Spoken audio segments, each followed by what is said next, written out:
করেছিলাম, আমাদের কল্যাণ রাষ্ট্র পরিষদের লক্ষ্য উদ্দেশ্য আপনাদের সামনে উপস্থাপন করেছিলাম।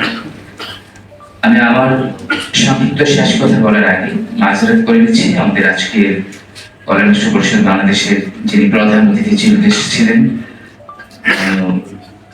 ধর্ম বিষয়ক উপদেষ্টা রাফম ও খালিদ হোসেন আসার কথা ছিল। গতকাল পরশুদিন আমার সাথে যোগাযোগ ছিল, জনাব আসবেন এবং উনিও নিশ্চিত করেছেন, ওনারাও নিশ্চিত করেছিলেন। তো গতকাল বিকেল থেকে আমাদের উপদেষ্টা মহোদয় শারীরিকভাবে অনেক অসুস্থ হয়ে পড়েন।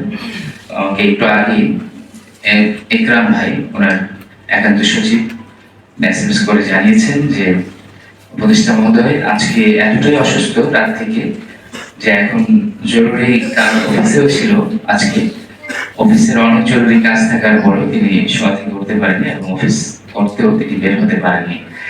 এই জন্য দুঃখ প্রকাশ করেছেন এবং সবাইকে সালাম জানিয়েছেন। আমরা দোয়া করবো আল্লাহ তাআলা যেন আমাদের ধর্ম উপদেষ্টা মহোদয়কে দ্রুত তার কুদরত দ্বারা পরিপূর্ণভাবে শিফা এবং সুস্থতা নসিব করেন। সকলে বলে আমিন।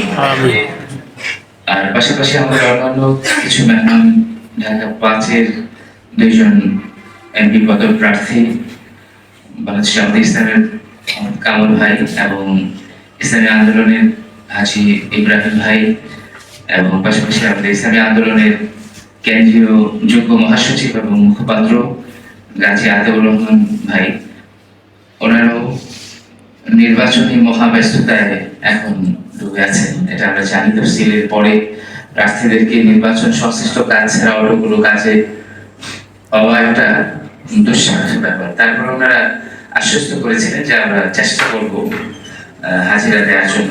তো ওনারাও মাঝরাত করে আমাকে মেসেজ পাঠিয়েছেন এবং আমাদের আমন্ত্রিত মেহমানের মধ্যে ছিলেন